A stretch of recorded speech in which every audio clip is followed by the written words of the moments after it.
Wedding சீரீஸில் டே 2 பந்தக்கால் function வந்து கல்யாணத்துக்கு ஒரு 10 days ஆர் 1 week முன்னாடி வீட்டுக்கு வெளியில் ஒரு பெரிய முகூர்த்த கால் மாதிரி ஊனுவாங்க.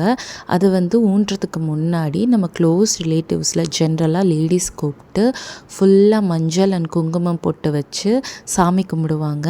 இந்த ஃபங்க்ஷன் வந்து காலையில் ஏர்லி மார்னிங்கே நடக்கும். ஒரு குட்டி ஹாப்பியான ஒரு ஃபங்க்ஷன், எல்லா அக்கேஷனுக்கு முன்னாடி நடக்கிற ஒரு ஃபங்க்ஷன். ஸோ ஒரு ஹாப்பி ஃபேஸஸோட நல்லபடியாக முகூர்த்தக்கால் ஊனிடுவாங்க.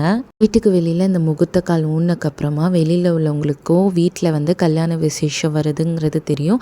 அண்ட் நமக்கும் வீட்டில் இருக்கும் போது ஒரு கல்யாண கலை வந்துருச்சுங்கிற ஒரு ஹாப்பி ஃபீல் தரும். நல்லபடியாக முகூர்த்தக்கால் வச்சதும் மேலே வந்து வீட்டுக்கு வெளியில் ஒரு சின்ன ஸ்பேஸில் நலங்கு வச்சோம். ரொம்ப சிம்பிளாக பட் ரொம்ப ஜாலியாக நடந்தது. மஞ்சள் குங்குமம் அப்புறம் கொஞ்சம் பூவெல்லாம் வச்சு எல்லோரும் பொண்ணுக்கு வந்து பிரைடுக்கு மஞ்சள் வச்சு ஃபோட்டோஸ் அண்ட் வீடியோஸ் எடுத்துக்கிட்டோம். பெரியவங்கலேருந்து குட்டீஸ் வரைக்கும் எல்லாருமே வந்து நலங்கு வச்சு விட்டாங்க. அண்ட் ரொம்ப ஹாப்பியாக மெமரபுளாக அந்த நலங்கு ஃபங்க்ஷன் நடந்து முடிஞ்சிருச்சு.